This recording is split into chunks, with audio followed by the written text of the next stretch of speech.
First ever factory outlet Mukunda Jewelers. Christmas and New Year offers flat 10% off on VA.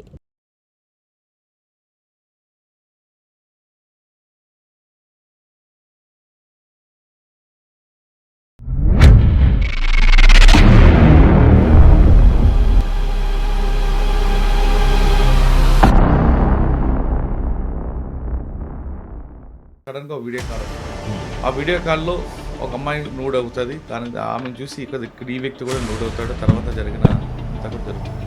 అసలు ఆ crime ఏంటి, ఆ crime control చేయాలంటే మనం ఒక యంగ్ అమ్మాయి ఎర్లీ 20స్లో ఉంటుంది అమ్మాయి, డేటింగ్ యాప్స్ దానిలో కలిసి ఒక అబ్బాయితో పరిచయం అయిన తర్వాత వాడేం చేశారంటే మనము కలిసే ముందు మనము ఇంటిమేట్ అవుదాము, we can also have sex online అని చెప్పేసి ఈడేం చేశాడు, ఈ అమ్మాయికి ఆన్లైన్లో నువ్వు న్యూడ్ చాట్ చేద్దామని చెప్పేసి అడిగాడు.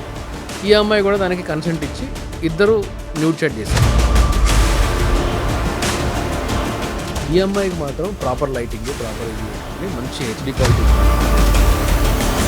ఆ వీడియోకి ఈమెకు తెలియకుండా స్క్రీన్ రికార్డ్ చేసుకొని ఈ అమ్మాయిని బ్లాక్మెయిల్ చేయడము. తర్వాత వాళ్ళిద్దరికి ఏదో గొడవ వస్తే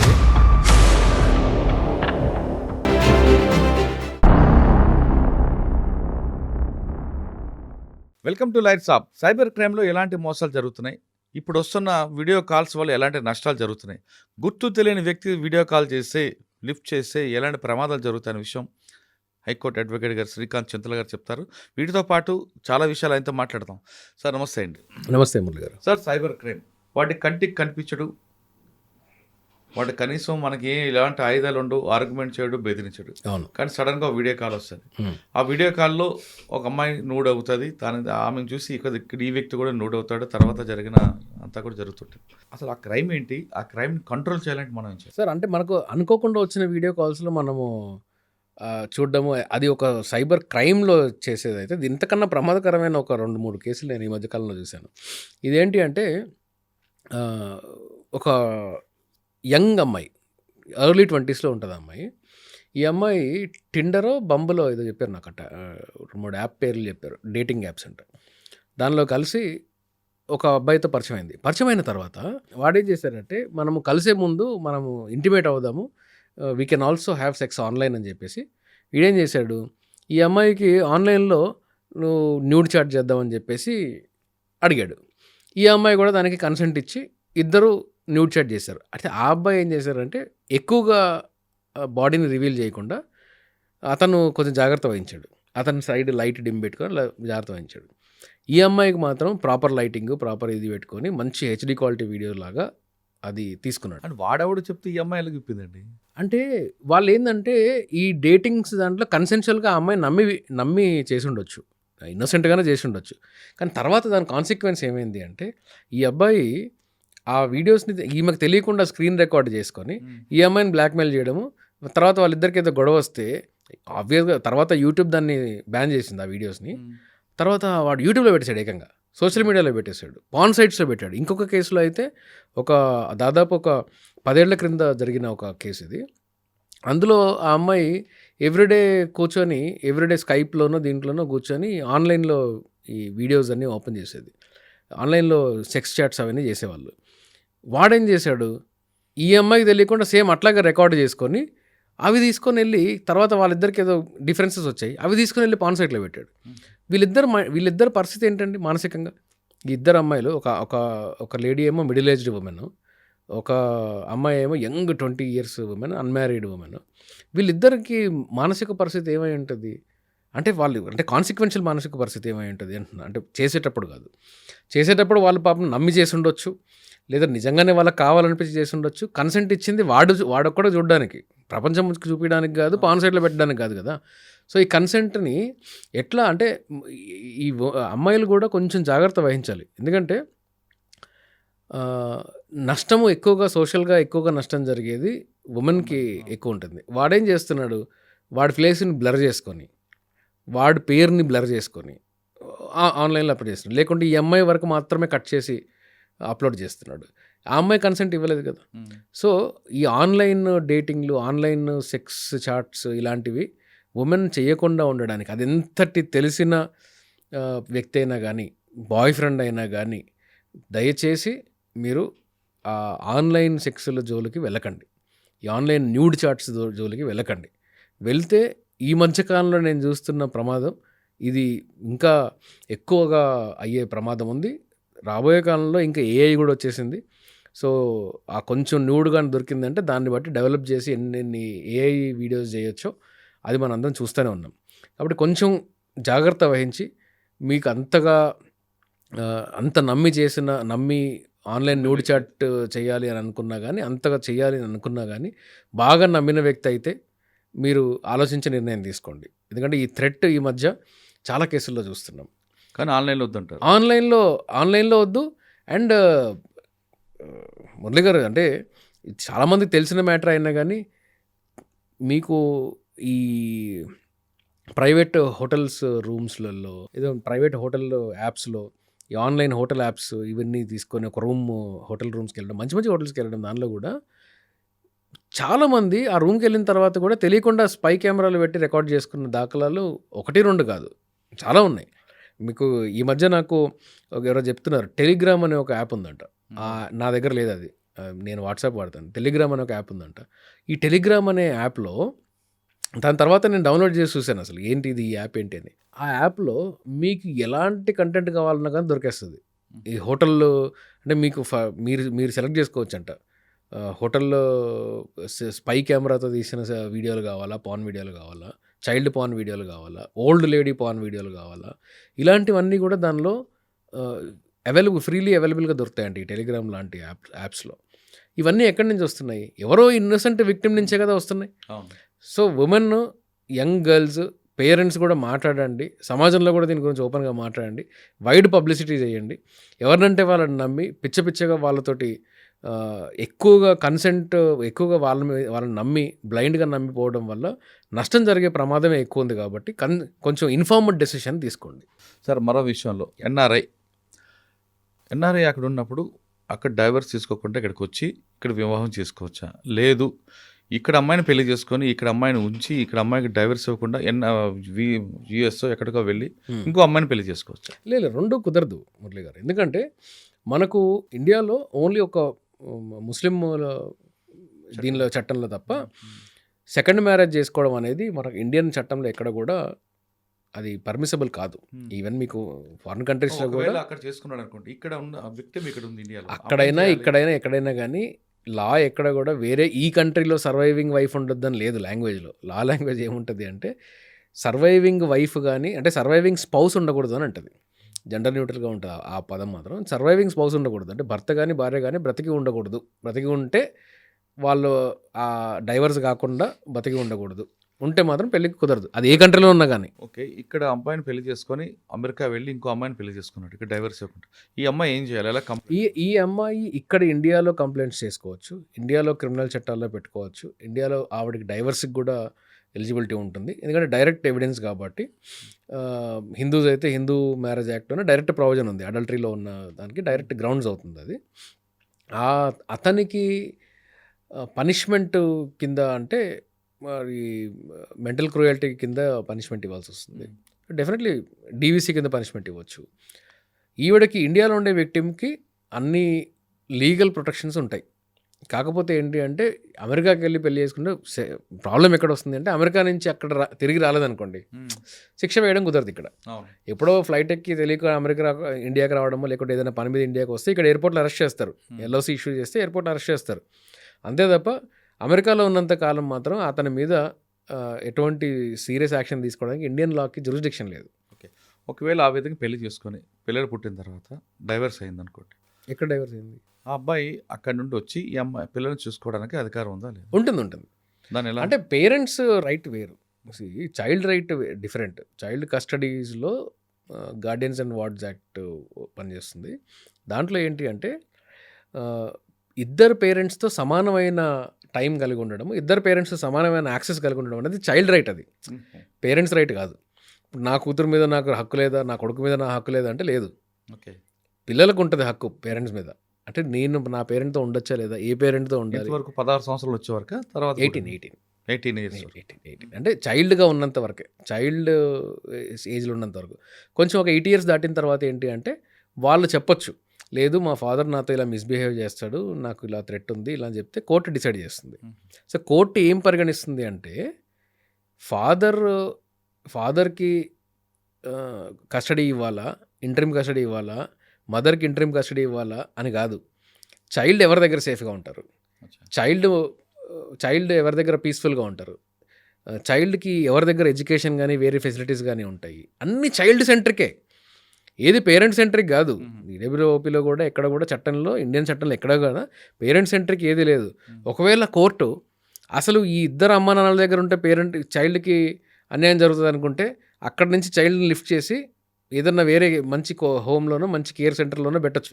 అలా కోర్టుకి అంత పెట్టొచ్చా? jurisdiction లేదు లేదు. ఆ విధంగా కాకుండా ఆ చైల్డ్ లేదు నాకు ఇంకొక మా తాత దగ్గర మేనమామ దగ్గర ఉంటా అంటే చైల్డ్ కన్సెంట్‌తో ఉండొచ్చు. చైల్డ్ కన్సెంట్‌తో ఉండొచ్చు. అంటే మీకు కోర్ట్ ఏం చూస్తుంది అంటే అప్పుడు మదర్, ఫాదర్ ఇద్దరు ఇన్కాంపిటెంట్ చైల్డ్‌ని చూసుకోవడానికి. వాళ్ళిద్దరి దగ్గర కూడా థ్రెట్ ఉంటుంది. అలాంటి కాండక్ట్ ఉంది వాళ్ళకి. ఇన్కమ్ లేదు. లేదా వీళ్ళకి క్రిమినల్ యాంటిసిడెంట్స్ ఉన్నాయి. కన్విక్షన్ ఉంది. సో, ఇట్లాంటి కాండక్ట్ ఉన్న వాళ్ళైతే చైల్డ్ వాళ్ళ దగ్గర కోర్టు పెట్టకపోవచ్చు. గ్రాండ్ పేరెంట్స్‌కి ఇచ్చిన సందర్భాలు ఉన్నాయి. అంకుల్‌కి, ఆంటీకి ఇచ్చిన సందర్భాలు ఉన్నాయి. కాబట్టి చైల్డ్ సెంటర్‌కే మొత్తం. ఒప్పుకోవడం అనేది ఒక్క ఆస్పెక్ట్ మురళి గారు.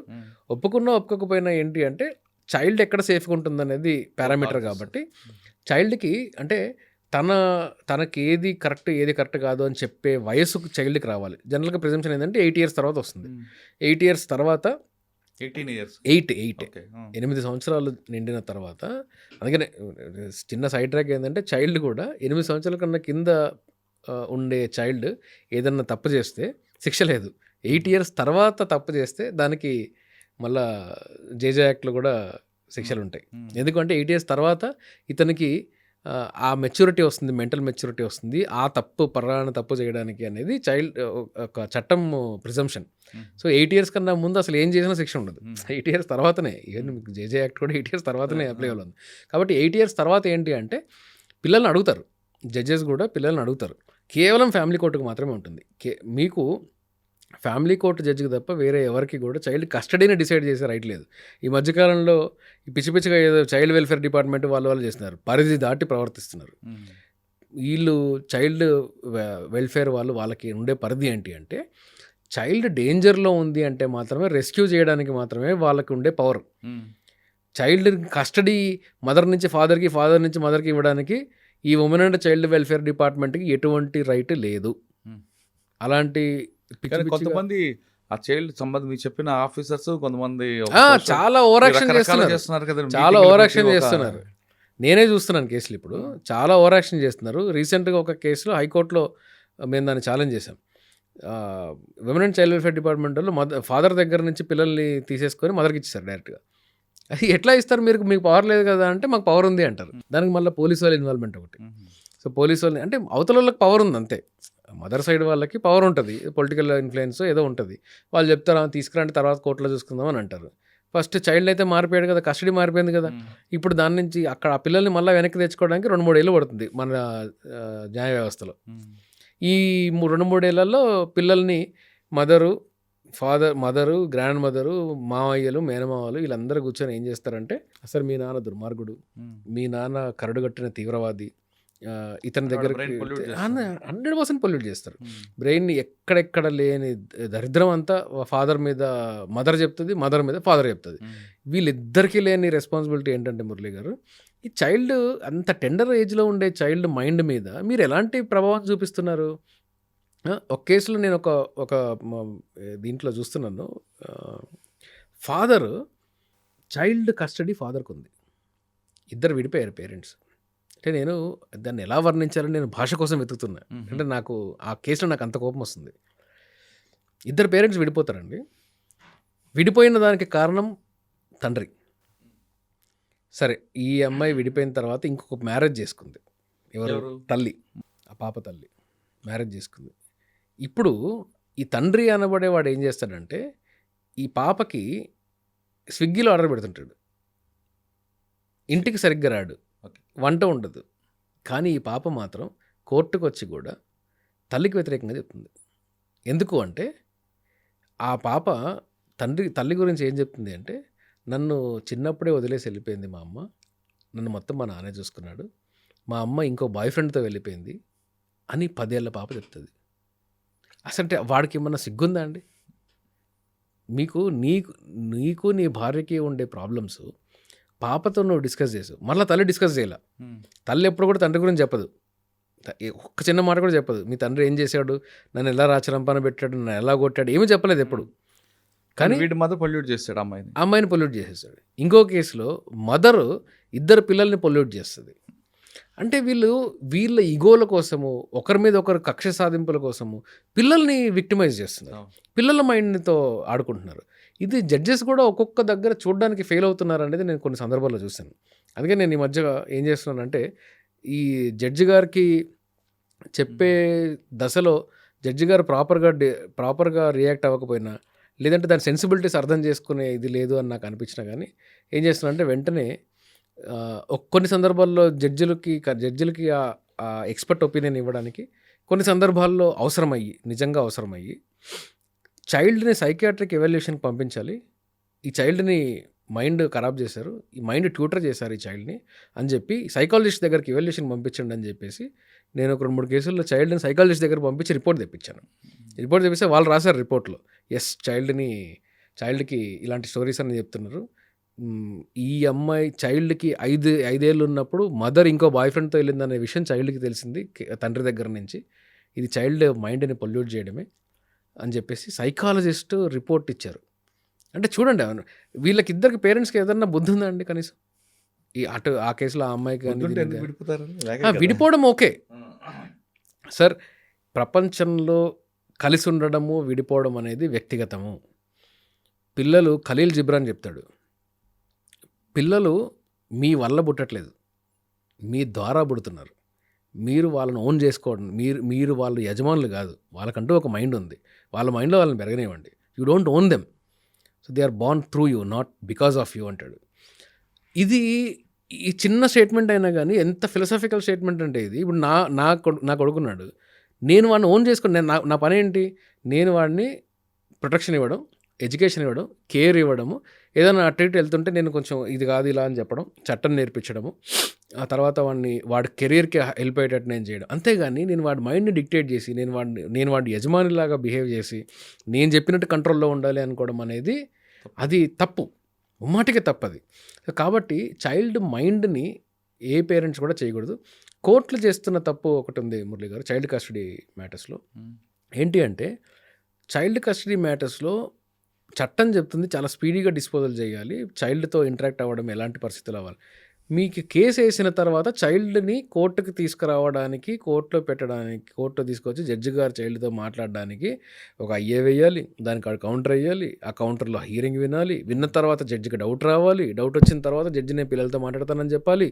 ఈ లోపల కనీసం ఒక 2-3 నెలలు జరుగుంటుంది. ఈ 2-3 నెలల్లో ఎవరైతే కేసులు వేసుకుంటారో ఆపోజిట్ పార్టీ కంపల్సరీగా పిల్లల్ని నువ్వు ఇలా చెప్పకపోతే నేను రేపు పొద్దున నేను నీకు దూరం అయిపోతాను, నీకు అమ్మ కావాలా నాన్న కావాలా నువ్వు డిసైడ్ చేసుకో, నువ్వు కోర్టు జడ్జి గారు ముందుగా నాకు నాన్న దగ్గరికి నేను వెళ్తానని చెప్పానంటే నిన్ను మొత్తానికి నాన్నకే ఇచ్చేస్తారని చెప్పేసి చెప్పడము.